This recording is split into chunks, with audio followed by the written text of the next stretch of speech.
A través de los tiempos, todas las naciones del mundo han pasado por procesos de cambios políticos, económicos y sociales que afectaron el curso de su historia. Muchos de esos cambios fueron de índole migratorio, donde gente de otros lugares se desplegaron a un nuevo territorio, por las razones que fuesen, trayendo consigo todo tipo de rasgos culturales donde se mezclaron con los nativos de ese lugar. La isla de Borinquén corrió esa misma suerte por muchos siglos. Desde antes de la llegada de los españoles al Nuevo Mundo, Borinquén fue visitada e invadida por un grupo étnico en particular que residían en las islas de Barlovento, los Carib.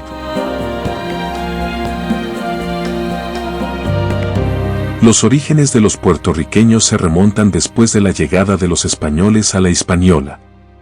Para 1508, los conquistadores llegaron a la isla de Borinquén para extraer su oro.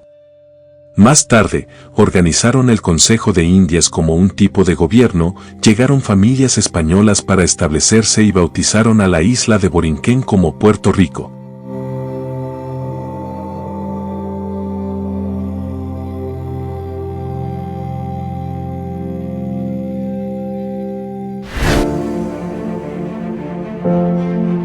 El señor Iván Arrache es nacido en Puerto Rico y reside actualmente en la isla. Es padre fundador del movimiento reunificacionista de Puerto Rico y lleva activo por décadas trabajando por la lucha autónoma de Puerto Rico con la intención que la isla regrese con la madre patria como una comunidad autónoma. Los orígenes de todos los puertorriqueños comienzan cuando llega Juan Ponce de León aquí. Mucha gente piensa que fue Cristóbal Colón el que llega aquí con el descubrimiento, que sí que fue el primero que la avistó, pero él no hizo en Puerto Rico, no puso un ladrillo sobre otro.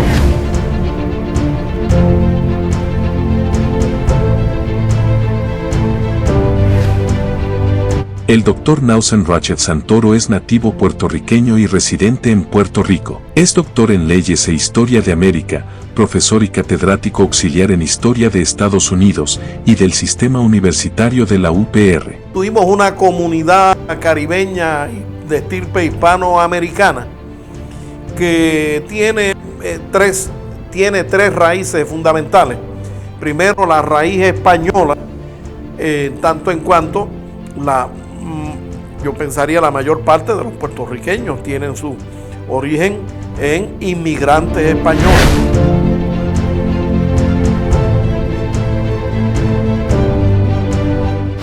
No, porque sencillamente es que casi el 80% de la población de este país tenía y tiene sus orígenes en distintas partes de España. Hay un fuerte elemento español que ha llevado a algunos boricuas a pedir, a exigir la reintegración con la madre patria España.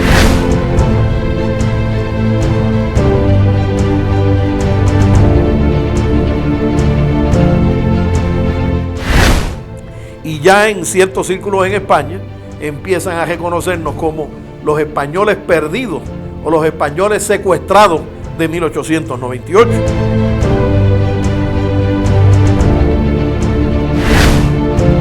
El señor Luis Serrano Nieves nació en Puerto Rico y actualmente reside en el norte de la isla. Es investigador de historia profesional y lleva investigando en profundidad la historia de Puerto Rico, donde ha podido aclarar grandes incógnitas históricas sacándolas a la luz. Es presidente y fundador de una fundación de historia que lleva su mismo nombre. Al día de hoy se nos ha dicho por los historiadores y lo que existe que pertenecemos a 3 razas, lo cual yo considero que no necesariamente es así, porque cuando hablamos de la raza africana, de los indios puertorriqueños, de los españoles, pero dentro de las razas africanas estaban también los árabes. Y también los españoles no eran necesariamente puros, los españoles están mezclados también con los árabes. Arabia estuvo 9 siglos en España. El gentilicio es el adjetivo que denota alguna relación con un lugar geográfico en específico. El gentilicio puertorriqueño básicamente se empezó a usar oficialmente a partir que se bautizara a la isla con el nombre oficial de Puerto Rico. Sin embargo, otros historiadores afirman que se empezó a usar mucho antes del 1580, cuando se fundó en la isla la Capitanía General de Puerto Rico. Desde que la isla adquirió el nombre de Puerto Rico, podíamos decir que fue la epigénesis del fenómeno ese de llamarnos puertorriqueños. Pero como también la isla tenía un nombre indígena que era boriquén, pues también de ahí derivó el gentilicio de boricua, que tanto orgullo nos produce a los que somos puertorriqueños. Cuando Juan Ponce León pone su asentamiento en Puerto Rico, se toma de mujer a una indígena y nacen esos primeros puertorriqueños mestizos. Ahí podemos decir que ese preciso momento es donde nace el gentilicio de los puertorriqueños. Mucho antes de la Capitanía General, ya para la época el obispo Arismendi y de Ramón Power, ya se utilizaba la palabra puertorriqueño.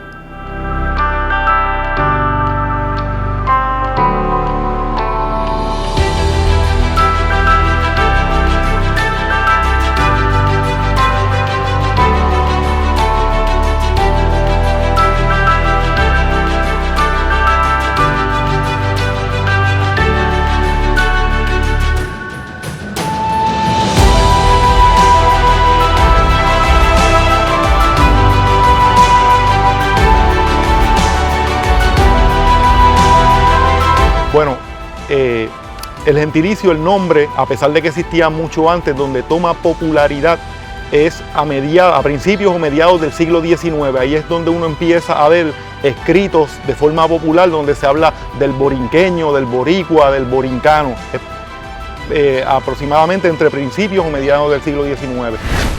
Al día de hoy, siempre se ha enseñado que los puertorriqueños son una mezcla de 3 razas, españolas, taína y africana. Sin embargo, los expertos en este tema histórico afirman que existen más razas envueltas entre los mismos españoles y africanos. Dentro de los mismos españoles que llegaron a la isla para poblarla y asentarse con haciendas en distintas partes de Puerto Rico, vinieron grupos étnicos con diferentes dialectos de todas partes de España, al igual que africanos que fueron traídos como esclavos y que fueron descendientes de árabes de la parte norte de África. Se mezclaron con los africanos, con los indígenas puertorriqueños.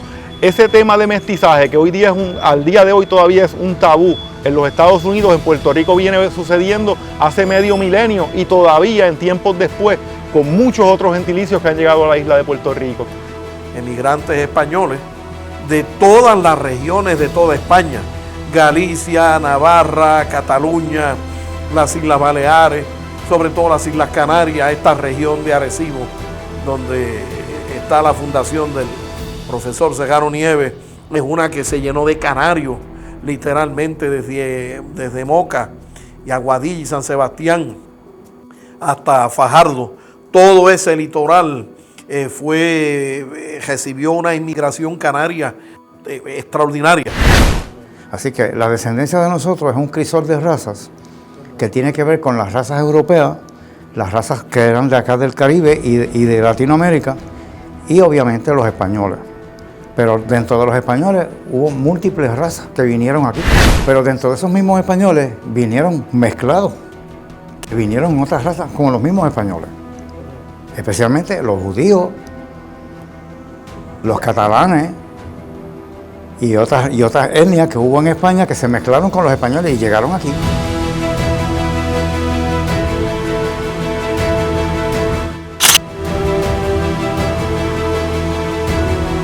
Entonces, todos esos españoles que llegaron de la península ibérica, a su vez provenían de una serie de pueblos, un mosaico de pueblos distintos, que después del 230 después de Cristo empezaron a llegar y a poblar lo que hoy llamamos España, cuyo nombre viene de la designación romana en el idioma y la lengua latín vulgar, que era el idioma que ellos manejaban. Cierto, los catalanes son españoles, pero son españoles que descendieron de otras razas que vinieron a colonizar en su momento España, como la intervención de los árabes por 9 siglos, los franceses, los italianos.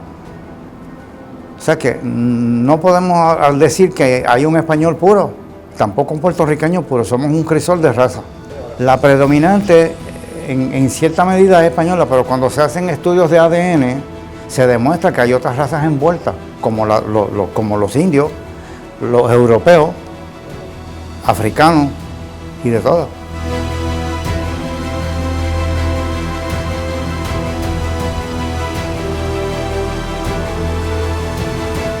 Pero también a eso que llamamos el pueblo o la nación puertorriqueña, pues hay que mencionar que los españoles trajeron africanos como esclavos. Fueron a África, desgraciada y lamentablemente, y sometieron bajo régimen esclavista una serie de etnias de distintas partes de África que las trajeron para hacer trabajos esclavistas en la industria azucarera. Y enriqueciendo esa mezcla, dándole sazón, una sazón especial, estaban nuestros antiguos taínos, de quienes portamos unos cuantos genes por ahí, según análisis científicos llevados a cabo. Entonces a esa masa de pueblo nuestro boricua, los llamados boricuas, pues hay un ingrediente indígena, a la misma vez que otro ingrediente africano, y ambos dándole sazón a la sangre de todos los pueblos de España que aquí vinieron, aquí inmigraron para configurar eso que se llama la nación o el pueblo boricua o el pueblo puertorriqueño. El nombre de Puerto Rico fue dado a la isla desde a principios del siglo XVI después que se hicieran unos trámites de invertir el nombre de San Juan Bautista por el nombre de Puerto Rico. Porque los que nacieron en esta isla se consideraban puertorriqueños, no importa de dónde vinieron. Porque nacieron aquí por nacimiento, y como la isla originalmente se llamaba Isla de San Juan Bautista, no Puerto Rico. Puerto Rico era su capital. Luego que se invierte eso y se convierte la isla en Puerto Rico y San Juan en la capital. Porque cuando los españoles descubren a Puerto Rico, que aquí había gente, le pusieron San Juan Bautista. Pero eso no era así, o sea, después se cambió. No, San Juan Bautista a la isla. La isleta se llamaba Puerto Rico. Entonces, después la invirtieron, le llamaron a la isla Puerto Rico y a San Juan, San Juan. A partir de 1521, que es que se crea la isleta de San Juan, entonces que se le cambia el nombre.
Los puertorriqueños llegan a salir en escena a partir de un momento en la historia donde hubo turbulencia política en el reino español.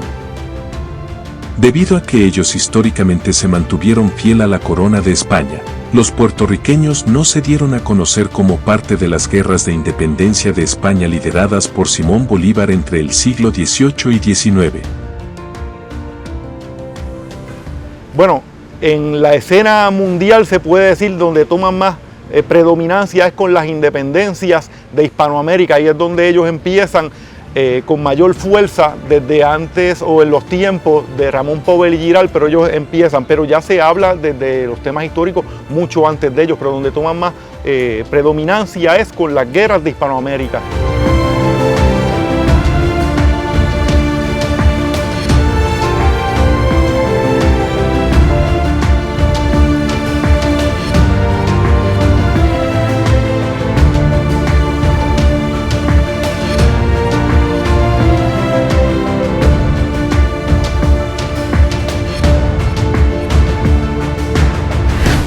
Los puertorriqueños se identifican con su propia nacionalidad a pesar que es una colonia de los Estados Unidos desde 1898 y que le han otorgado ciudadanía americana desde el 1917 por el Congreso de los Estados Unidos.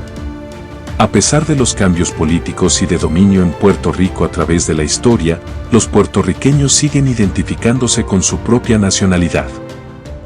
Con su propia nacionalidad, con la propia nacionalidad de aquí, de Puerto Rico, del patio. No se sienten identificados ni como españoles ni como norteamericanos, sino la inmensa mayoría, principalmente como puertorriqueños, incluso hasta los más que son estadistas, PNP, republicanos, primero se sienten puertorriqueños y ven el ideal de la estadidad simplemente como el beneficio económico. Parte de los misterios que existen sobre nuestra verdadera historia es el origen de la bandera de los puertorriqueños.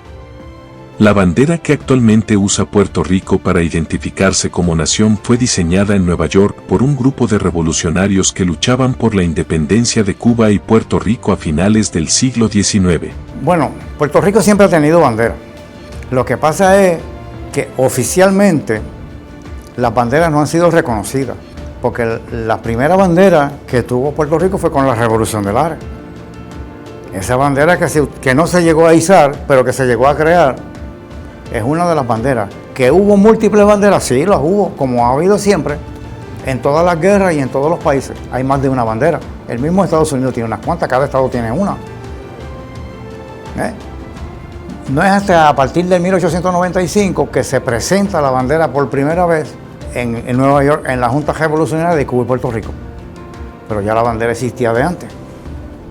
Pero esa bandera nunca se oficializó en Puerto Rico hasta que se crea por don Luis Muñoz Marín en el 1952 el famoso Estado Libre Asociado, que es un engaño porque ese Estado Libre Asociado no está ratificado por ningún país del mundo.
La invasión norteamericana a Puerto Rico en 1898 tuvo un impacto político, económico y social desastroso y terrible. Los cambios drásticos que los militares norteamericanos hicieron en la isla post-Tratado de París, así como las leyes que legislaron algunos congresistas del Congreso de los Estados Unidos, tuvieron sus efectos nefastos sobre la isla en todo el sentido de la palabra. Uno de los primeros impactos sufridos por todos los puertorriqueños al llegar el nuevo dominio sobre la isla fueron los cambios de índole económico que fueron hechos para favorecer la economía de los Estados Unidos y no la economía de Puerto Rico y de todos los puertorriqueños. El primer impacto fue la devaluación de la moneda de Puerto Rico. La invasión norteamericana de la isla de Boriquén o Puerto Rico generó grandes problemas, grandes controversias y grandes problemas que no podemos, por más que seamos pro Estados Unidos, pro americano, como se diga, no podemos soslayarlo, no podemos pasarlo por alto, como la familia que tiene un elefante en la misma sala, pero que están en negación y no quieren aceptar que el elefante está allí en medio de ellos en la sala. Nadie habla del elefante, pero el elefante está allí, para recordarles cada segundo, cada instante, que el elefante está en la sala, con todos los problemas que le pudiese crear a esa familia. La invasión norteamericana en términos económicos fue drástica desde el principio. Lo primero que hacen es, de pluma y porrazo, en el 1898, es devaluar el sistema monetario puertorriqueño al 40%. Esa devaluación, que fue una devaluación ilegal, porque el banco que vino a hacer esa devaluación no estaba autorizado a funcionar en Puerto Rico, y sin embargo fueron los que se llevaron el dinero, los JP Morgan y toda esa gente que ya tenían una estrategia desarrollada para venir con la invasión a inundar a Puerto Rico con los productos de Estados Unidos, y los nuestros se quitaron. También empezaron a quitar los puertos y a controlar todo eso. Cuando controlan el comercio e invaden con productos de ellos a los nuestros se perdieron. Y el criollo que tenía su negocio y tenía su finca no podía vender su producto porque ya a Estados Unidos no le hacía falta. De acuerdo al convenio que se hizo, con respecto a la devaluación de la moneda, se suponía que la devaluación de la moneda durara aproximadamente 25 años. Pero ya para 1913 ya no existía la moneda puertorriqueña. Ya la habían acaparado, la habían eliminado y había entrado el dólar, la dolarización de Puerto Rico. Y comienza una nueva estructura con bancos, inclusive bancos en dos idiomas, en inglés y en español. Los primeros billetes de Puerto Rico del 1904 son en inglés y en español. Los Estados Unidos nos obligaron por ley a intercambiar el peso provincial de Puerto Rico, que era un peso que estaba a la par del dólar norteamericano. Yo quisiera saber por qué, pero eso es lo que dicen los informes históricos. El peso provincial de Puerto Rico era equivalente a un dólar norteamericano. Y vinieron los Estados Unidos, devaluaron el peso puertorriqueño, quitándole 40% de su valor, de forma tal y manera que teníamos que entregar, teníamos que cambiar el peso boricua por dólares americanos con un descuento de un 40% en contra del peso de la isla.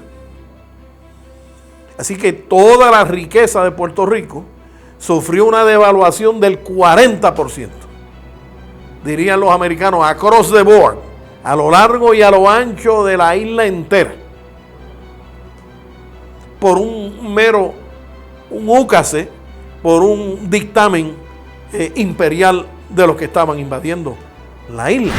Fue horrible, no solamente por la intervención política, sino vino el huracán San Ciriaco, vinieron que los estamos experimentando en la actualidad ahora mismo con todos estos terremotos y todos estos huracanes, pero eso sucedió a principios a finales del siglo XIX, a principios del siglo XX, cuando llega a Estados Unidos aquí. El daño más grande que ellos le hicieron a la economía de Puerto Rico era que Puerto Rico tenía una economía autosustentable. Ellos crearon un monocultivo de azúcar y destruyeron la economía puertorriqueña, y eso perdura hasta el día de hoy. Desde antes de la invasión ya había interés de adquirir la isla de Cuba y Puerto Rico por parte del Congreso de los Estados Unidos.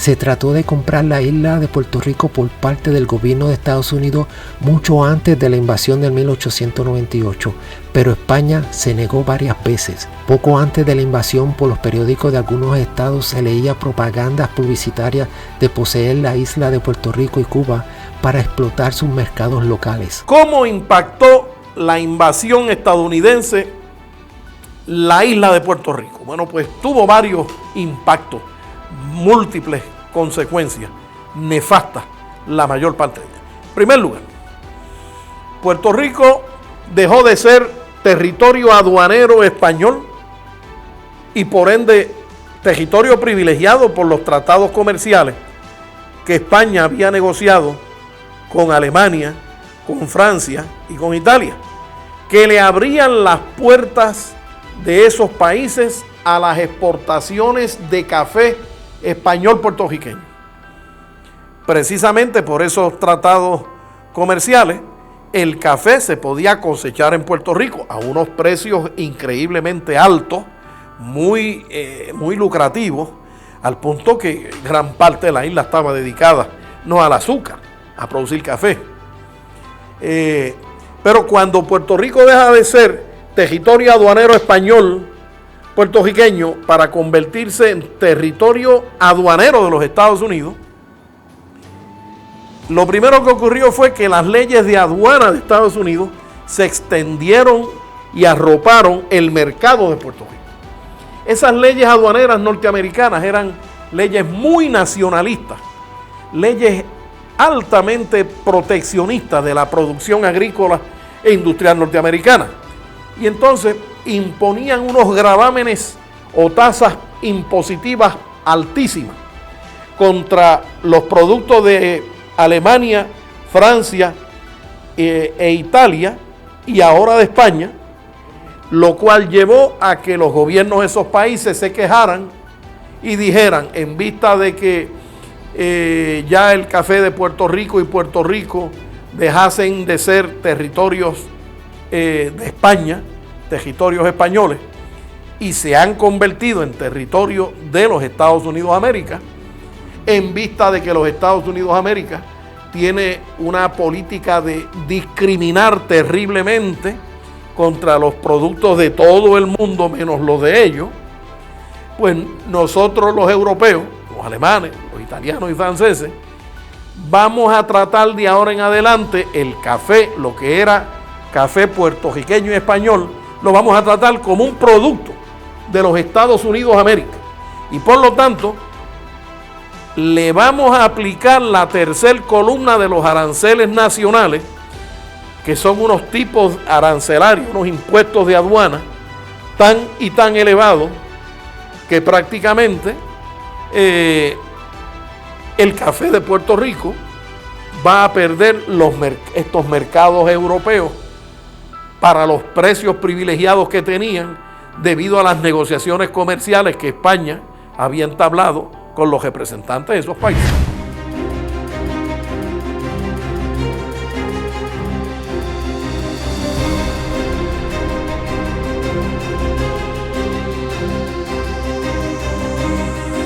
Los cambios gubernamentales impuestos por los Estados Unidos a Puerto Rico produjeron miseria a corto y largo plazo. Desde que se devaluó la moneda de Puerto Rico y se cayera la industria del café gracias a las leyes aduaneras de Estados Unidos, empezó el hambre y la miseria en distintas partes del centro de Puerto Rico.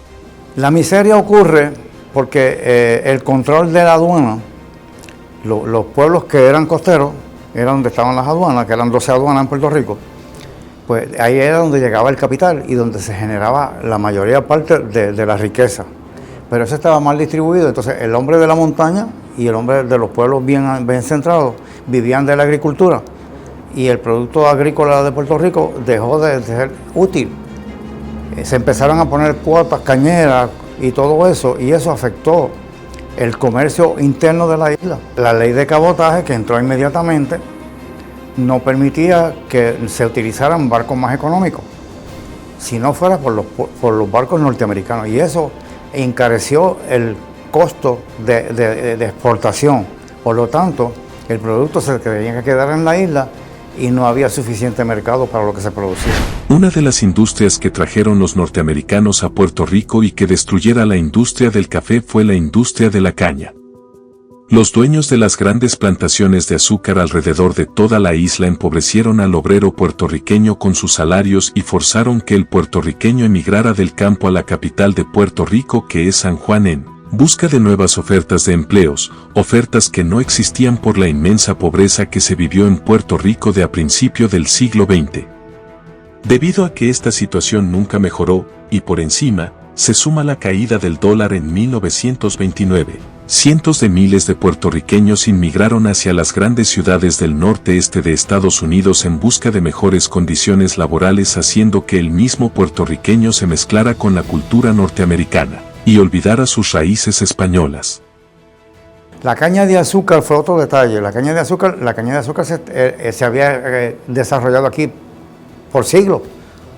Lo que pasa es que cuando llegan los grandes inversionistas norteamericanos empiezan a acaparar tierra y a crear esas grandes centrales, y entonces el criollo que tenía su finca se convertía en colono de esa central.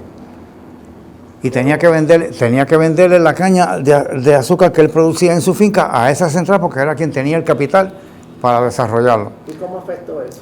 Eso afectó porque originalmente en Puerto Rico el azúcar no se refinaba, pero también se llegó a refinar. Pero entonces el gobierno norteamericano, con las imposiciones de las nuevas leyes, las leyes que tenían que ver con ambiente y todo eso, entonces había que exportar el azúcar sin refinar para Estados Unidos para volverla a traer refinada, y era doble el transporte y era más costoso. Por lo tanto, el colono puertorriqueño abandonó la industria porque no le era suficiente lo que él generaba de ingreso con la caña de azúcar, más el costo que tenía de abono, el mantenimiento de la finca, los obreros. Entonces, en lo económico, pues de la noche a la mañana, miles de cosecheros que dependían para exportar su cosecha de café de casas comerciales en Hamburgo, Alemania, en Marsella, Francia, pues se dieron cuenta que ya no le estaban financiando la cosecha, perdieron ese financiamiento. Y entonces las bajeras aduaneras, las bajeras arancelarias, se habían agravado contra las exportaciones de café de Puerto Rico. Las aduanas de un montón de países con quien España había negociado apertura de los mercados de esas naciones a las exportaciones de café, pues cuando esos países vieron que sus productos sufrían represalias aduaneras norteamericanas, pues también adoptaron represalias contra el principal café de la isla, el café de Puerto Rico. ¿Qué problema hubo? Entonces el problema se agravó porque las embajadas de los Estados Unidos, y esto fue así hasta 1938 al 40, no habían hecho nada para beneficiar, para buscar acuerdos comerciales que mejoraran el trato aduanero que podían recibir las exportaciones de café puertorriqueño. Y yo tengo evidencia documental que hasta 1938 la queja que había entre los agricultores puertorriqueños es que el gobierno de Estados Unidos no hacía nada para abrirle mercados exteriores, mercados extranjeros al grano puertorriqueño. Una de las grandes quejas que hubo a la altura de 1930.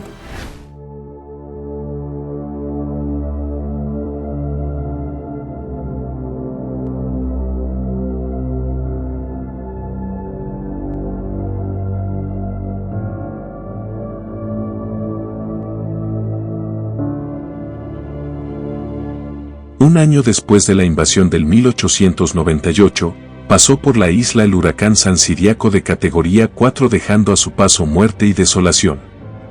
Tuvo unos vientos sostenidos de 150 millas por hora. Hubieron 3.855 muertes con unos daños ascendientes a $20 millones. Destrozó todas las plantaciones de café, caña y otras plantaciones muy importantes para la economía de Puerto Rico. Recordemos que el 6 de agosto de 1899, casi un año después de la invasión norteamericana, vino la invasión del huracán, un huracán horrible, el huracán San Ciriaco.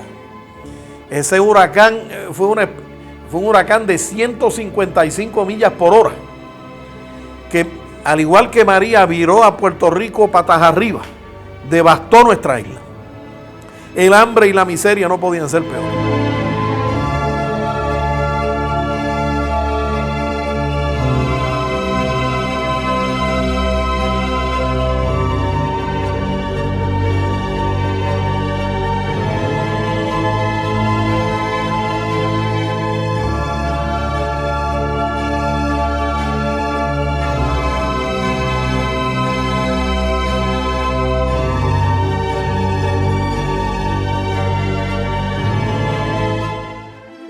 Entonces, encima del hambre y la miseria y la destrucción de nuestras cosechas de café, se dio el problema que ya no podíamos seguir exportando nuestro café a esos precios elevados a los mercados de Francia, Alemania e Italia, porque las aduanas de esos países, respondiendo a las actuaciones aduaneras de Estados Unidos, pues decidieron tomar represalias contra los productos americanos.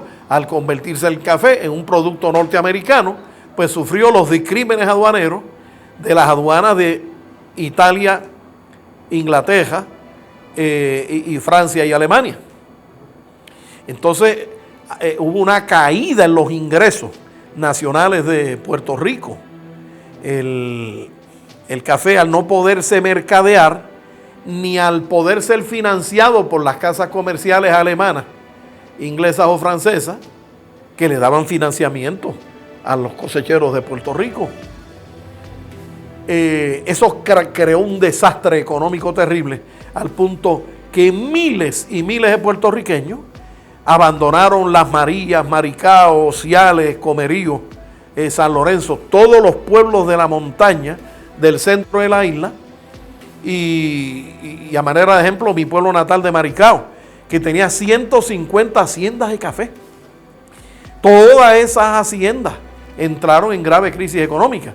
Y para 1930 el hambre, la miseria, la destitución, un término que usó el doctor Pedro Albizu Campos, pues ya la isla literalmente se moría de hambre bajo la bandera americana. En muchos casos las grandes industrias azucareras tenían sus propias tiendas y pagaban con un vale de la finca o un token, lo que le llamamos una ficha o un token. Y entonces ese obrero que trabajaba en la caña tenía que comprar por obligación en esa tienda que pertenecía a la central. Entonces ahí los dueños de las centrales, los accionistas, eran quienes ponían los precios. Y le ponían el precio todo. ¿Pero eso era norteamericano? Sí, ya eran norteamericanos. ¿Y ellos seguían con esa cultura? Ellos continuaron con esa cultura. De hecho, Aguirre, la central Aguirre, que es una de las más grandes, la central Guánica, que era de las más grandes, todas ellas tenían, Central Guánica tenía una cooperativa de crédito, más tenía su tienda. Aguirre tenía su tienda, tenía su hospital, y tenía todo. Y producía token para que la gente fuera a comprar hielo, carne, leche, igual que Guánica Centrales, que tú pagabas en la cooperativa con un token. Bueno, motivaba la economía, entre comillas, motivaba la economía para el centralista, porque era el que tenía el poder. Porque ¿cuánto le costaba a él producir una ficha de esa? ¿Y cuánto entonces le pagaba al obrero en un salario ficticio, que no era en dólares? Sin embargo, esos tokens se empezaron a utilizar aquí desde bien temprano de la época española, desde el 1840 y pico. Y el gobierno español lo sabía y lo permitió, porque Puerto Rico siempre careció de numerario para hacer sus transacciones, porque todo el numerario que llegaba a través del gobierno. Por ejemplo, el situado mexicano, que estuvo casi 300 años subvencionando al gobierno español en Puerto Rico, ese dinero lo administraba el gobierno para pagar el ejército, la iglesia y los municipios, y de ahí hacer fortificaciones. Pero ese dinero no llegaba al campo, no le llegaba al hacendado, no le llegaba al que producía. Lo que le llegaba era un token que el mismo dueño de la hacienda en el campo producía para pagarle a ese obrero con la mercancía que él compraba para llevarla a esos obreros allá en la finca. El salario fluctuaba entre 25 a $1, a un dólar al día. Eso es, pero para aquel tiempo, ¿eso para era aquel mucho? tiempo. Eso Bueno, era mucho y era poco, porque era una explotación total. Y la explotación de la colonia es la gente, su territorio, sus recursos y lo que yo te tengo que dar. Yo te doy algo a cambio porque te tengo que mantener, porque si no se me cae el negocio. Por lo tanto, aquí viene dinero, claro que viene dinero. De alguna manera Estados Unidos tiene que mantener a Puerto Rico funcionando, porque si no se le cae el negocio. ¿A quién ellos le van a vender sus productos si no nos lo venden a nosotros? ¿Tú te crees que Europa le compra lo que nosotros le compramos? Negativo. Nosotros le compramos 5 veces lo que le compra Europa a Estados Unidos, porque no tenemos otro mercado.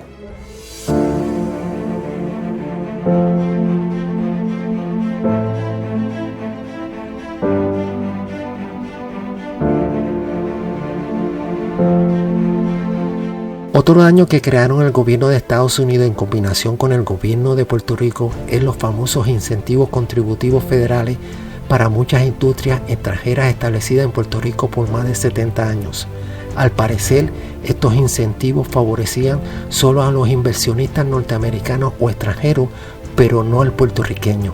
¿Por qué no nos dan los mismos incentivos a nosotros? Eso es una falacia. Cuando tú miras cuánto es la cantidad de empleo que han generado, en términos de empleo que se queden, porque empleos temporarios crea todo el mundo. Porque aquí la industria farmacéutica se le dieron un montón de incentivos, un montón de exenciones contributivas porque creaban 400, 500, 600 empleos cuando traían un producto nuevo. Cierto es, los creaban, traían ese producto nuevo, te hacían un edificio y te metían 700 empleados temporarios ahí. Y llegaba el gobierno, mira, se crearon 700 empleos. 3 meses. A los 3 meses habían 6 empleados cogiendo toda la planta. ¿Y quién los auditó? Nadie. Y tienen 20 años de exención contributiva. La ganancia es mayor. Primero, ellos pagan menos contribuciones que nosotros. Cuando tú vas al sistema contributivo, ellos tienen un sinnúmero de exenciones que nosotros no podemos reclamar. ¿Por la ley 60? Por la ley 60, por la ley 22. Eso, un puertorriqueño, algunos pueden hacerlo, pero no todos. Entonces, el comerciante puertorriqueño tiene que pagar por su inventario hasta un 30, un 33%. Versus un 4 a un 6% que paga el norteamericano. El otro problema que se vivió en Puerto Rico fue el discrimen y racismo que generaron los políticos del Congreso de Estados Unidos y demás líderes en contra de los puertorriqueños. Decidieron cambiar el idioma español de las escuelas de Puerto Rico e imponer el idioma inglés como primer idioma, eliminar ciertas tradiciones culturales de índole religiosa que fueron practicadas por siglos y traídas por los españoles a la isla, así como otros cambios drásticos de naturaleza sociocultural. Los norteamericanos llegaron, invadieron Puerto Rico y llegaron con una ideología, con un lente político de que les hacía verse superiores a los puertorriqueños. Ellos partieron de la premisa que éramos razas inferiores por no ser blancos anglosajones. Decían que éramos negros, mulatos, indios y mestizos. Decían que éramos razas inferiores y entonces trataron de cambiar, prohibieron, eliminaron el español y ordenaron la enseñanza en inglés. Pero en ese momento histórico era una minoría que se podía contar con los dedos de la mano, que supiesen hablar y ni mucho menos enseñar inglés. Así que ahí hubo tremendo problema. Otro problema que hubo es que para los norteamericanos el Día de Reyes no existe. Y ordenaron que las escuelas de Puerto Rico funcionaran todos los 6 de enero. Te podrás imaginar el escándalo y el problema y la protesta que eso generó. Eso fue... la cosa llegó al borde de la rebelión. No vamos a hacer caso al gobernador americano. Aquí los 6 de enero son sagrados. En España y Puerto Rico el 6 de enero es sagrado, uno de los días más venerados del año. Entonces, otro problema que hubo fue que para la administración colonial de Estados Unidos, eso de ser puertorriqueño había que eliminarlo. Ellos venían ya con una experiencia, un experimento de quitarle la personalidad a los niños indios, indígenas, que enviaban a escuelas como el Hampton Institute, el Tuskegee Institute, donde se les enviaba allí para convertirlos en gente blanca, imbuirles, inculcarles la cultura y la enseñanza de la gente blanca, porque la idiosincrasia esa de ser indio para ellos era basura.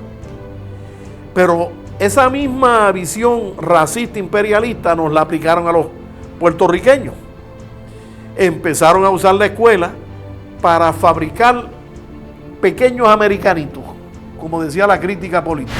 Y mucha gente empezó a protestar, los círculos intelectuales, las élites de los distintos partidos empezaron a protestar, porque a pesar de todo había una valoración positiva de lo de ser puertorriqueño, y entonces se protestaba de que se tratara de avergonzarnos a nosotros con nuestra idiosincrasia española y puertorriqueña, porque se veía como obstáculos culturales que impedían lo que se llamaba la americanización necesaria e indispensable de los puertorriqueños. Obviamente, el país entero resistió esa ofensiva imperial que venía de Washington, con directrices para ser aplicadas por los distintos llamados comisionados de educación o de instrucción pública. Aquí el país defendió su idiosincrasia boricua, puertorriqueña y española, oponiéndose prácticamente a lo que implicara destruir esta idiosincrasia que te acabo de mencionar.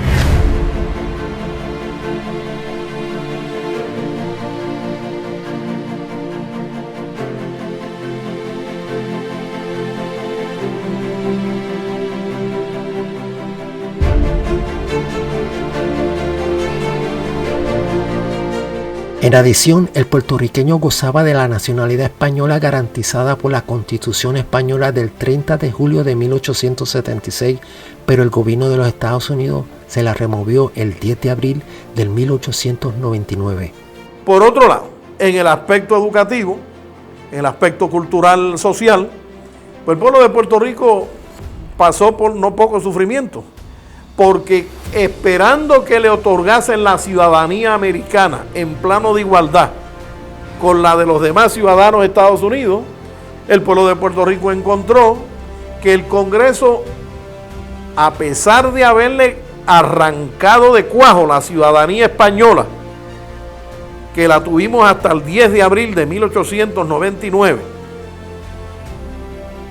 por efectos y consecuencias del Tratado de París, esa ciudadanía española, que era una ciudadanía constitucional, que la habíamos obtenido bajo la Constitución española del 30 de junio de 1876, extendida aquí en la isla por un real decreto, una real orden, si mal no recuerdo, 1880-1882, que se nos reconocía como ciudadanos españoles por nacimiento y constitucionales. Todo hijo de padre o padre y madre español o nacidos en territorios ultramarinos españoles tendrá y será reconocido como un ciudadano español. Desde la invasión, la inclinación política persistente del Congreso de los Estados Unidos hacia Puerto Rico es dejarnos como un territorio no incorporado, o mejor conocido como una colonia de los Estados Unidos, y no ofrecernos ninguna otra opción de estatus. Pero los Estados Unidos se negaron a extendernos la ciudadanía norteamericana. Tardaron 19 años. Desde 1898-99 no la extendieron sino hasta el 2 de marzo de 1917. Y una de las razones para no extenderla, como debieron haberlo hecho, técnicamente hablando, era que entendían que si nos declaraban ciudadanos americanos ab inicio, desde el comienzo del saque, que se iba a malinterpretar como que los Estados Unidos estarían adoptando actuaciones para llevar a Puerto Rico hacia la estadidad. Y ellos se estaban cuidando en el Congreso cuando discutían el proyecto Foraker, de no hacer nada, pero absolutamente nada, que llevara a pensar o a inducir a pensar a los puertorriqueños que los estaban encaminando para un aprendizaje tutorial, a una tutoría, camino a prepararlos hacia la estadidad. Eso, ellos querían erradicar ese pensamiento. Y lo dice el senador Foraker. En el año de 1900, en marzo de 1900, el senador Foraker informó en el Congreso que, aunque él había incluido la ciudadanía americana en su proyecto de ley, que se presentó el 9 de enero de 1900, decidió quitarla, decidió eliminarla por la oposición de la mayor parte del Senado de Estados Unidos, que le dijo claramente: mira, ¿qué tú haces dándole la ciudadanía americana a esa gente? Esa gente no va para la estadidad, para allá es que no van. Si le llegas a ser ciudadano, le vas a dar voto presidencial, le vas a dar derechos que los lleven a creerse que los estamos enviando o preparando para ir hacia la estadidad. No, que quede claro que para allá era que no iban. ¿Y qué hizo Foraker? Demostrando que para la estadidad era que no se dirigía a este pueblo. Pues en primer lugar, lo primero que hicieron fue que en el proyecto Foraker, donde hablaba en el artículo 25 de Asamblea Legislativa de Puerto Rico, Estados Unidos América, eliminaron coma Estados Unidos América. Eso lo eliminaron para que fuera nada más Asamblea Legislativa de Puerto Rico. Y donde en el proyecto Foraker hablaba de un delegado territorial, como se designa a los delegados de territorios que van a la estadidad, para que quedara claro que para allá era que no íbamos, eliminó lo de tendrán un delegado territorial y lo sustituyó por un comisionado residente acreditado ante las distintas agencias del Congreso. Y en tercer lugar, lo de la ciudadanía americana lo eliminaron para poner ciudadanía de Puerto Rico bajo la protección de los Estados Unidos. Y así fue hasta el 2 de marzo de 1917. Es innegable que hay elementos de americanización en la mayor parte de las generaciones. Esta generación de los que somos boricuas o puertorriqueños, pero todavía no ha llegado al grado tal de que todo el mundo exija la estadidad. Fíjate que eso no ha pasado. El día que todos los puertorriqueños exijamos la estadidad, pues tú podrás decir que la americanización de Puerto Rico habría llegado a feliz término. Digo, del punto de vista de la óptica imperial de los Estados Unidos. Porque aquí hay un problema. El Congreso de Estados Unidos no quiere cambiar, no le interesa alterar el estatus político jurídico de Puerto Rico. El Congreso parece que su única línea de acción y pensamiento es que seamos colonia eterna y permanente de los Estados Unidos de América. No nos dejan ir a la estadidad, tampoco nos dejan ir a la independencia, ni siquiera a la libre asociación. Solamente están empeñados en mantenernos y dejarnos como el territorio no incorporado que pertenece a, pero no es parte de los Estados Unidos. Yo entiendo que se exija la estadidad, y si no le dan la estadidad, pues entonces que se exija la independencia para Puerto Rico. Pero el Congreso nunca nos ha hablado claro, nunca nos ha querido decir para dónde es que nos lleva, si para algún sitio.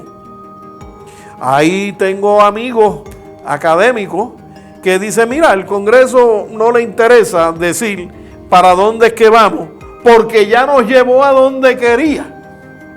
Nos tiene de esclavos, nos tiene en la esclavitud. Y como nos tienes esclavos, como originalmente ellos pensaron en 1898, porque esas negociaciones el Tratado de París, ese artículo 2, ese artículo 9, los Estados Unidos nos definieron como esclavos. En el Código Civil de Luisiana dice que esclavo es aquel ser humano cuyos derechos políticos y su estatus político los define gente blanca. Pues en el caso de nosotros, dice el artículo 9 del Tratado de París, que el estatus político y los derechos nuestros los decide el Congreso de Estados Unidos. Pues Carajo, el Congreso de Estados Unidos tiene poderes plenarios, omnímodos, totales, absolutos. Nos pueden vender, ceder, negociar, regalar, alquilar, permutar. Nos pueden vender a la República Popular China. Pueden ceder a cambio de alguna oferta billetaria por ahí. Y al otro día amaneceríamos ciudadanos chinos. Y verías a todo el mundo haciendo fila en los distintos recintos universitarios a coger chino en las universidades, chino mandarín en las universidades de Puerto Rico.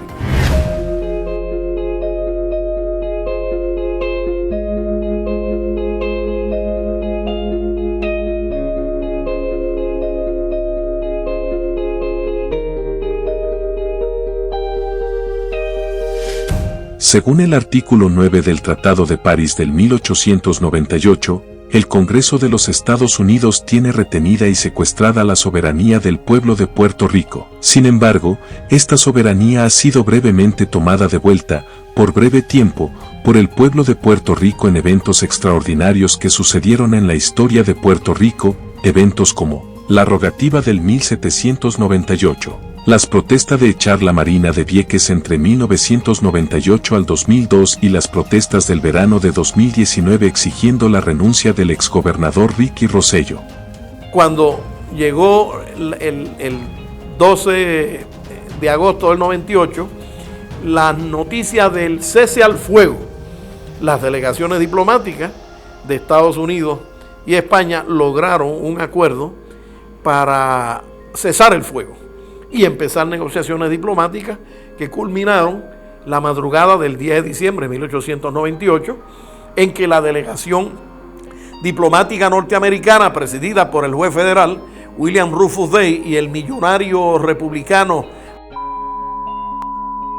Mr. Whitelaw Reid, dueño del New York Tribune, de un lado, y la delegación española del general Cerero Sáenz, del delegado Villaurrutia y el expresidente del Senado del Reino de España, el licenciado don Eugenio Montero Ríos, llegaron a un acuerdo final. En Puerto Rico siempre se ha dicho que España vendió a Puerto Rico durante las negociaciones del Tratado de París del 1898.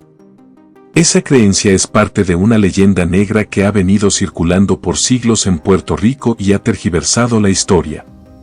Por lo tanto, España cedió a Puerto Rico durante las negociaciones debido a una imposición hecha por los Estados Unidos que, si no firmaban ese acuerdo tal y como la delegación norteamericana lo había creado, el presidente de aquella época, William McKinley, ordenaría la continuación de la guerra contra España.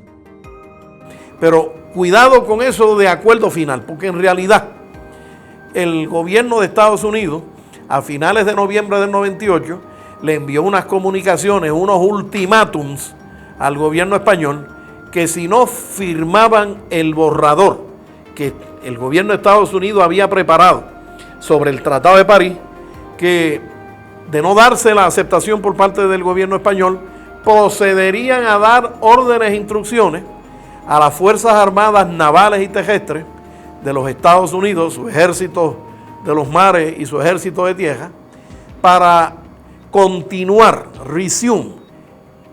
recontinuar las operaciones navales militares hostiles hasta que España, e inclusive cañonear la costa de España y hundirle los barcos que encontraran por el medio, hasta que España se rindiera y aceptara los términos impuestos por Estados Unidos.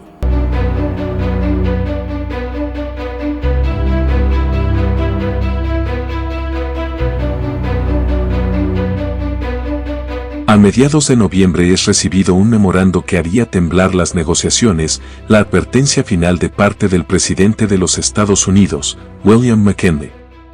En ese memorando advierte a los señores comisarios españoles que si no firman el tratado tal y como los señores comisarios estadounidenses lo habían redactado, la guerra continuaría. Escribe el secretario de Estado, el señor John Hay al señor William Rufus lo siguiente: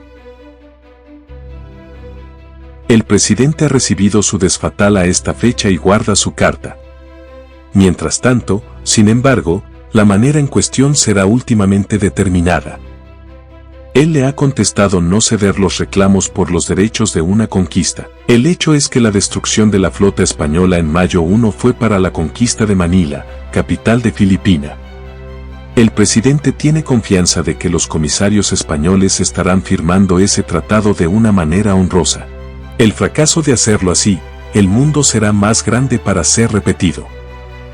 En respuesta, escribe mediante un telegrama el presidente de la Comisión Española de la Paz, el presidente del Senado español, don Eugenio Montero Ríos, al ministro de Estado, Práxedes Mateo Sagasta, el 27 de octubre de 1898 lo siguiente: sabe vuestra excelencia, por mi despacho anterior, que los señores comisarios americanos al terminar la sesión del 24, habían formulado por escrito una pregunta cuyo texto remitía a vuestra excelencia y que tenía por objeto forzar a los españoles a que contestaran categóricamente si estaban dispuestos o no a aprobar los artículos relativos a la renuncia y cesión de la soberanía de las Antillas, sin que en ellos se mencionase para nada la transmisión de las deudas coloniales. Sabe asimismo vuestra excelencia que, dada la gravedad de esta pregunta, que transparentaba con toda claridad un ultimátum, y como consecuencia, la probable renovación de las hostilidades, convoqué inmediatamente, después de terminada aquella conferencia, a los señores individuos de la Comisión Española para deliberar sobre la línea de conducta que habría que seguir. La reina regente María Cristina reaccionó a las expresiones de la delegación americana con lo siguiente: el gobierno de Su Majestad, movido por razones nobles de patriotismo y de humanidad, no asumirá la responsabilidad de volver a traer a España todos los horrores de la guerra. Para evitarlos, se resigna a la penosa tarea de someterse a la ley del vencedor, por dura que sea, y como España carece de los medios materiales para defender los derechos que cree que son suyos, se aceptan los únicos términos que los Estados Unidos le ofrecen para la conclusión del Tratado de Paz. El resultado de toda esta negociación fue que la delegación de España no tuvo otra opción de ceder ante las exigencias de la delegación americana sobre la firma del Tratado de Paz. En 126 años que lleva Puerto Rico siendo un territorio no incorporado de Estados Unidos, el Congreso nunca le ha revelado este documento y otros más relacionados al pueblo de Puerto Rico. Así que en realidad el Tratado de París, y lo señalo yo como abogado, como jurista, fue producto de una imposición naval militar, fue producto de la fuerza, y bajo el ejercicio de fuerza mortífera, los Estados Unidos literalmente crearon las condiciones para obligar a España a firmar el precitado Tratado de París. Así que no fue y no se trató que España mansamente, expresando una alegada flojera o debilidad, aceptara de buen grado y pacíficamente la cesión de Puerto Rico a los Estados Unidos. Y eso no obstante que el texto del Tratado de París señala en el artículo 2 que España cede a los Estados Unidos la isla de Puerto Rico y las islas del archipiélago filipino. No obstante ese lenguaje, la realidad escueta, monda y lironda fue que Estados Unidos amenazó a España que si no firmaba el Tratado de París, que entonces ellos continuarían la guerra hasta poner a España de rodillas. Los españoles entendieron muy bien esa amenaza y ellos concluyeron que no tenían fuerza militar ni naval suficiente para oponerse a las pretensiones de los Estados Unidos. Y precisamente, ya que esto es pertinente al tema que has traído, precisamente hubo unas vistas públicas en el Congreso para los días 4, 6, 8 y 9 de enero de 1900 en la Cámara de Representantes de los Estados Unidos, en la que unos congresistas, no sé si el congresista Poindexter, pero lo podemos verificar, le pregunta, citan a deponer al secretario de la guerra Stimson. Perdón, corrijo. Stimson lo citan en 1912. Ahora citaban al mayor general George W. Davis, quien llevó como referencia un estudio, un informe que había hecho el general Malaspulga Gaiby Henry Malaspulga Ivy Henry, porque hubo un periodista muy nacionalista en el pueblo de Ponce, don Evaristo Icoa Díaz, que había acusado a las tropas americanas de ser una manada de bandidos, con un editorial de su periódico titulado Bandidos o Soldados. Y al general Henry le molestó tanto que le dio órdenes que le dieran un caballo con una compañía de caballería y fueron a parar de San Juan a Ponce a gestar él personalmente a don Evaristo Icoa Díaz porque no le gustó, se molestó en extremo con esa crítica, y es que en Ponce las tropas americanas estaban creando desórdenes públicos, ¿no? Citaron al mayor general George W. Davis, y George W. Davis era un racista, supremacista, a juzgar por unas expresiones que hizo en uno de sus informes. Y lo primero que dijo 80% de la gente que vive en Puerto Rico, si fueran a los Estados Unidos, serían considerados gente negra, gente de color, gente no blanca, con todo el estigma que eso tenía en ese momento histórico, ¿no? Momento histórico de gran odio y desprecio y maltrato de la gente negra, de la gente no blanca, por parte de las élites europeas, inglesas, francesas, canadienses y norteamericanas. Uno de esos congresistas le pregunta, miembro de la Cámara de Representantes Federal, le pregunta al general Davis, mayor general Davis, ¿cómo a su juicio ha sido el impacto sobre el pueblo de Puerto Rico de la invasión norteamericana? Y él le dice, la invasión americana ha sido desastrosa. It has been disastrous for the people of Puerto Rico. Nos decían Puerto Rico en vez de Puerto Rico. Dice, not a disaster in all cases, but in most cases it has been disastrous. Y es un dato que no aparece en ningún libro de historia, de los libros que conocemos por aquí hasta el presente, ¿no? Pero ese punto de vista debe incluirse en cualquier libro serio que pretenda hablar de historia de Puerto Rico. Así que el propio mayor general George W. Davis, uno de los comandantes militares de ocupación, le confesó al mismo Congreso que la invasión americana había sido desastrosa en la mayor parte de los eventos, en la mayor parte de las veces para los puertorriqueños.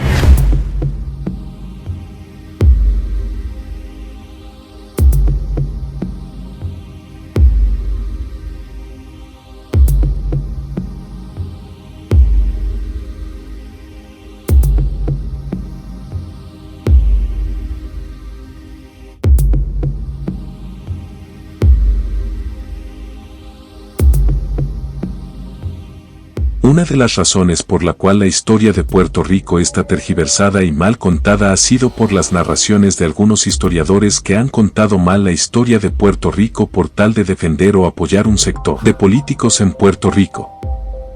Brutal. Mira, el gobierno de los Estados Unidos contrató a un periodista que no era un historiador, un periodista llamado Salvador Brau. Y Salvador Brau cambió completamente la historia de Puerto Rico. Salvador Brau fue un periodista puertorriqueño nacido en el pueblo de Cabo Rojo el 11 de enero de 1842, hijo de Bartolomé Brau y de doña Luisa Antonia Asensio, una mujer venezolana. Brau se destacó como poeta lírico y dramaturgo, periodista e historiador. Se dedicó a los estudios sociológicos e históricos como escritor prolífico. En su pueblo natal de Cabo Rojo le erigieron una estatua por su ardua labor a las investigaciones históricas de Puerto Rico. Defendió los derechos del puertorriqueño del siglo XIX ante las injusticias cometidas por el gobernador de entonces Romualdo Palacios. Simplemente se borró y se volvió a crear una nueva historia donde la historia actualmente lo que dice es que España llegó aquí, mataron a todos los indios, no sucedió nada por 4 siglos y después llegaron los norteamericanos a salvarnos de esos españoles malvados, como si los puertorriqueños fuéramos algo diferente a los españoles. Sin embargo, las historias narradas por el señor Brau acerca de la historia de Puerto Rico son puestas a dudas por varios historiadores puertorriqueños debido a varios factores. Uno de ellos es que el mismo Brau confiesa ser consciente de los errores de su obra Puerto Rico y su historia. reconoce que sus obras se manejó más la buena voluntad de narrar lo mejor posible a narrar con exactitud y que cometió errores de narración y la falta de documentación existente en Puerto Rico. Yo pienso que el sistema educativo de Puerto Rico está manipulado.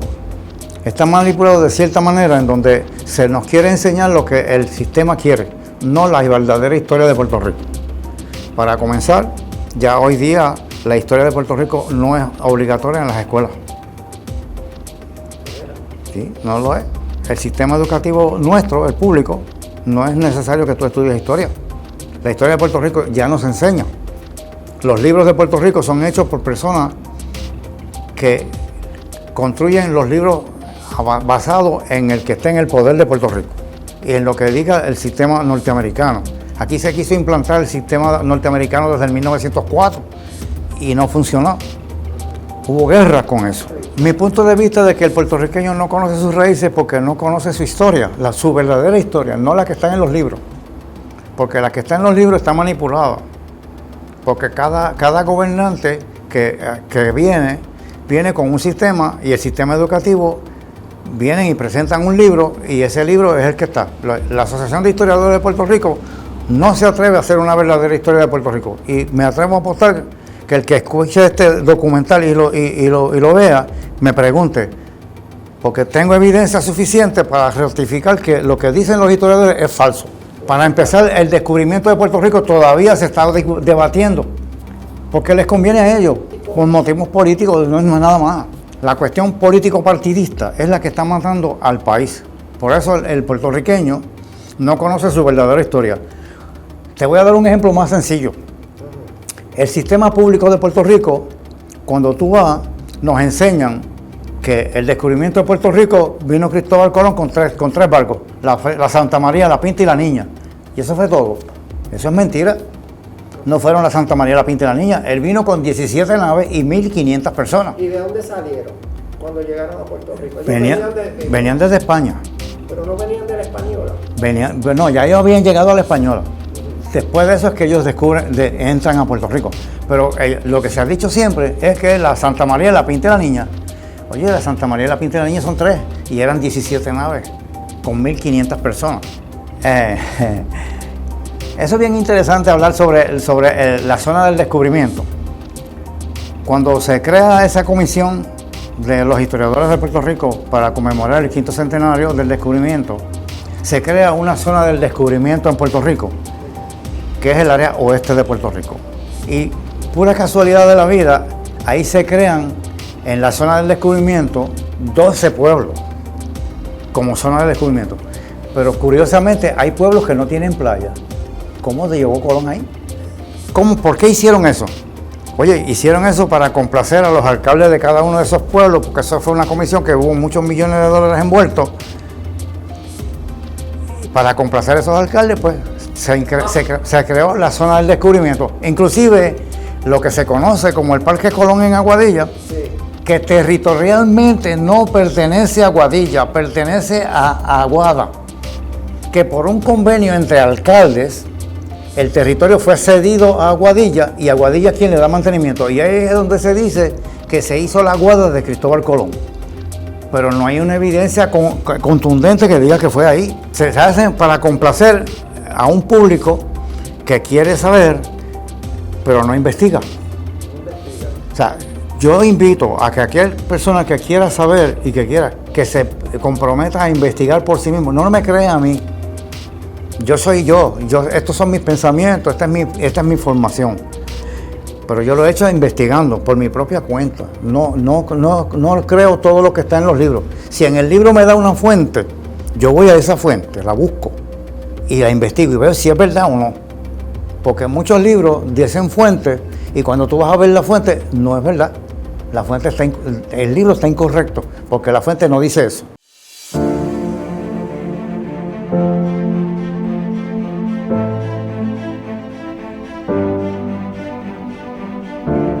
En Puerto Rico siempre se ha contado la misma historia de que los españoles masacraron a los taínos y otras historias más sin bases históricas ni arqueológicas.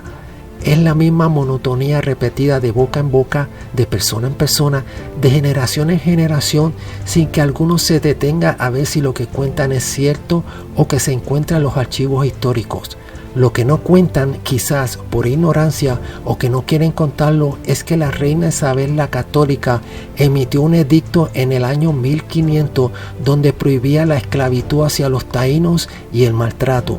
La reina dijo: y no consientan ni den lugar que los indios reciban agravio alguno en sus personas y sus bienes, mas manden que sean bien y justamente tratados, y si algún agravio ha recibido, lo remedien. Este dato histórico no es enseñado en las escuelas de Puerto Rico.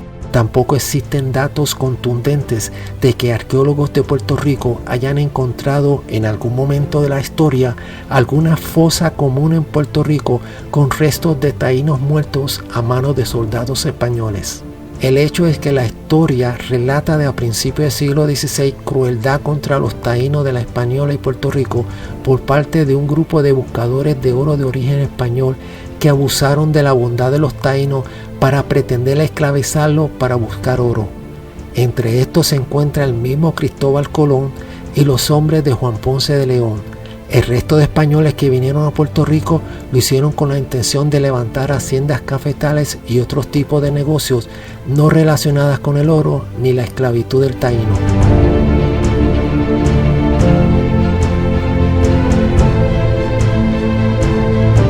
Las leyes de Burgos fueron una serie de ordenanzas creadas por una junta de teólogos, juristas y el mismo rey Fernando el 27 de diciembre de 1512 en la ciudad de Burgos, donde promulga 35 ordenanzas y 4 modificaciones para el buen regimiento y tratamiento de los indios. La misma se considera el primer cuerpo legislativo de carácter universal que se otorgó por los pobladores nativos del continente americano y siendo así la primera declaración de derechos humanos. Estas ordenanzas abolieron la esclavitud indígena y su finalidad fue evangelizar a los amerindios. Esta ley fue creada en respuesta por la denuncia que hiciera el fraile dominico Antonio de Montesinos en 1511, donde denunció los abusos y atropellos por parte de muchos encomenderos de la corona española.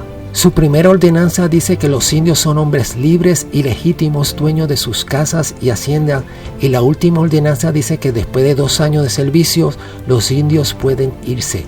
Para entonces serán cristianos civilizados y adecuados, capaces de gobernarse a sí mismos. He aquí la posible teoría de que los taínos se hayan mezclado con el resto de la población debido a que por esta ley que buscaba civilizarlos y cristianizarlos. En cambio, esta ley fue casi ley muerta en esa época debido a muchos factores. También esta ley no se enseña del todo en las escuelas públicas de Puerto Rico, ni se hace hincapié de balancear la balanza histórica a la hora de contar las atrocidades cometidas por muchos encomendados de la corona de a principios del siglo XVI.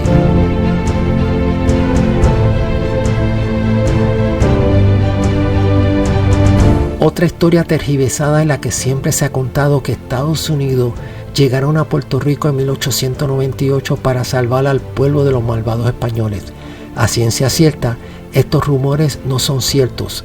Existen evidencias que una de las varias razones por las cuales el gobierno de Estados Unidos intervino con Puerto Rico fue por el hundimiento del acorazado el Maine el 15 de febrero de 1898 y así se declarara la guerra hispanoamericana entre España y Estados Unidos. Otra razón fue la Revolución Cubana y la guerra civil que existía en ese momento en Cuba. Esta guerra preocupó mucho al Congreso de Estados Unidos, donde generaron en sus diversas secciones varias resoluciones para resolver este conflicto y salvaguardar los intereses comerciales norteamericanos en esa isla. En adición, desde la presidencia del presidente de los Estados Unidos, James Knox Polk, se hicieron esfuerzos de negociar la compra de Puerto Rico y Cuba como territorios norteamericanos. Pero la razón más fuerte que existió para ese siglo fue el sentimiento expansionista llamado destino manifiesto. Este sentimiento creció entre las clases predominantes políticas y aristocráticas de los Estados Unidos y buscaba definir geográficamente a Estados Unidos, así como ser el país garante en valores y de enseñanzas hacia otros países.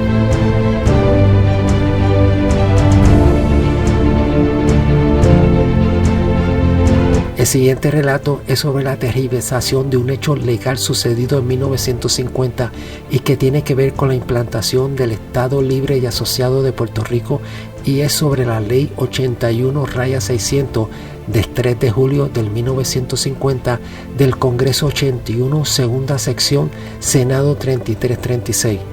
Esta ley autorizó al pueblo de Puerto Rico a tener su propia constitución, pero sin soberanía, y a organizar un gobierno local bajo los términos de esta ley. Esos términos son que Puerto Rico podrá tener un gobierno tipo republicano, pero que el mismo estaría bajo la soberanía del Congreso de los Estados Unidos. Sin embargo, esta ley no promete ni concede la oportunidad al pueblo de Puerto Rico de prepararse para una estadidad, tal y como lo cuentan muchos simpatizantes estadistas de Puerto Rico.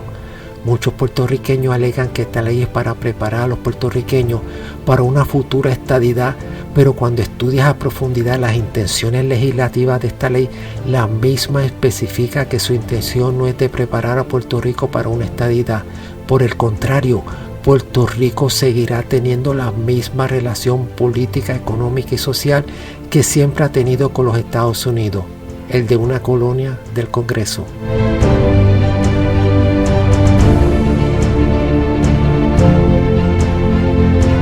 Muchos en Puerto Rico dicen que nuestros abuelos y bisabuelos no querían saber de España. Sin embargo, cuando se investiga a profundidad las crónicas históricas, se puede dar cuenta que Puerto Rico fue la única provincia de España que se quedó fiel a la corona española. La prueba histórica es que después de casi 75 años de lucha en las elecciones generales del 27 de marzo de 1898, los puertorriqueños revalidaron el voto por el Partido Autonomista Puertorriqueño liderado por Luis Muñoz Rivera, haciendo que este partido obtuviera la victoria. En esas elecciones son elegidos por los puertorriqueños 10 candidatos liberales y 6 ortodoxos como diputados para ser representados en las Cortes Españolas, resultando en una victoria absoluta y total sobre todo Puerto Rico. Con esta victoria se prueba que los puertorriqueños de esa época eligieron el autonomismo como manera de decirle a España que querían seguir siendo parte del reino, pero con nuestras propias leyes y gobernándonos nosotros mismos.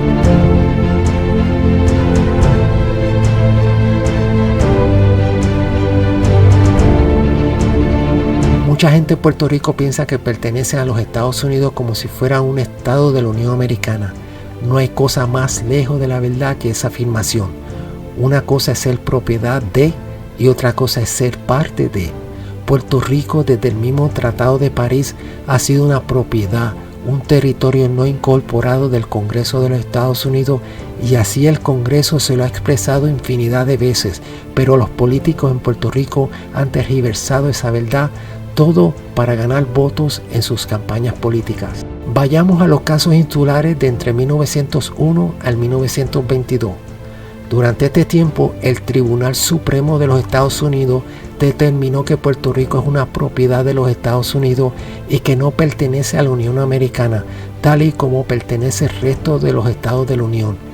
Eso se define como la famosa frase "es, pero no es parte de".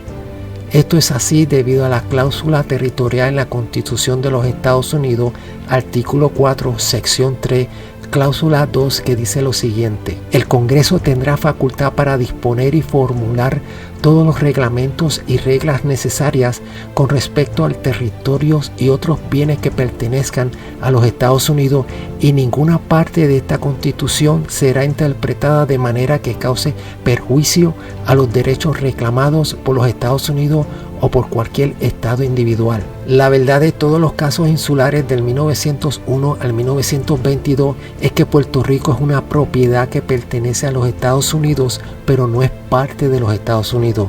En otras palabras, Puerto Rico no es parte de la familia que pertenece el resto de los estados de la Unión, y es solo una propiedad tangible utilizada a merced de su dueño, el Congreso de los Estados Unidos.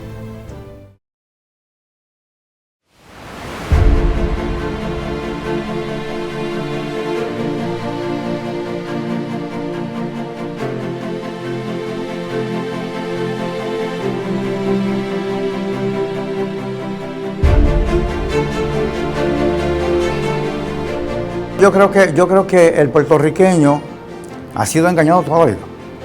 Número uno, esa fluctuación de puertorriqueños, ese flujo de puertorriqueños viajando hacia los Estados Unidos y hacia otros lugares, se ha dado todo el tiempo porque se lo han llevado engañado.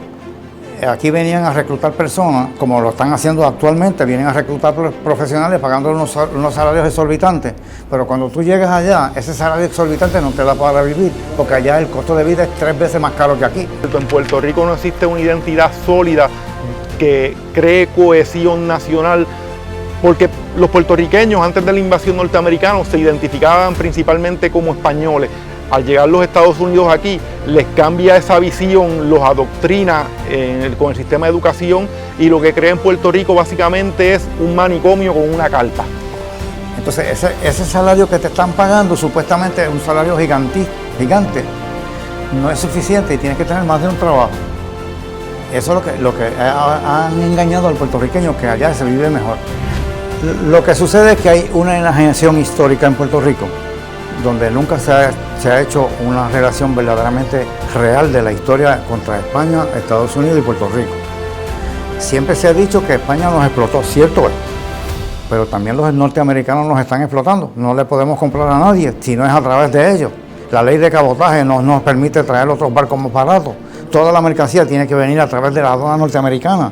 O sea, es lo mismo, con la única diferencia de que ahora pues nosotros somos un mercado cerrado para los norteamericanos.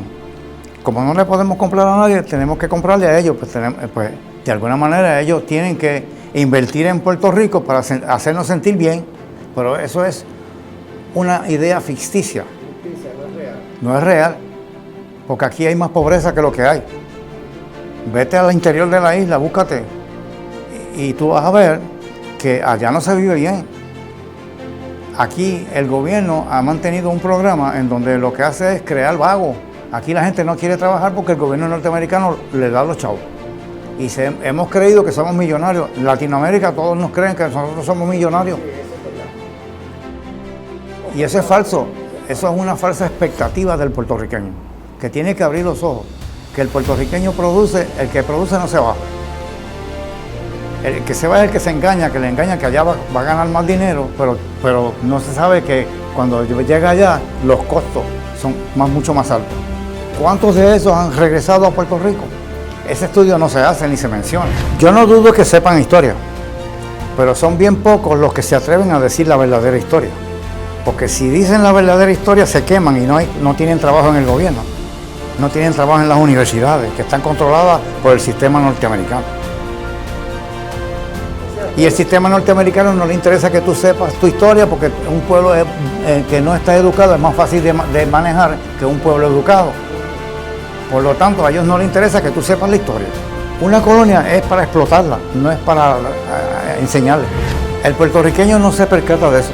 El puertorriqueño está viviendo un espejismo, porque la invasión norteamericana es tal que le lava el cerebro a la gente.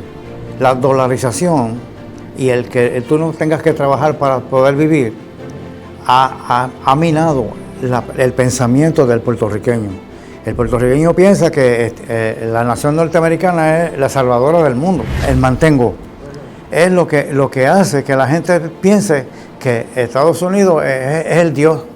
El día que esos inversionistas grandes norteamericanos se den cuenta de cuánto le cuesta a Puerto Rico, ese día nos van a dar una patada. Y no vamos a poder hacer nada porque quien tiene ese poder es el Congreso de los Estados Unidos. Puerto Rico manda cero. No tiene ningún poder político ni ningún poder internacional que lo respalde. Bueno, tan reciente como hace unos añitos atrás, había un país, China mismo estaba interesada en comprar a Puerto Rico. Francia estaba interesada en comprar en Puerto Rico. En cualquier momento la nación norteamericana nos pone a la venta y cualquier país europeo nos compra.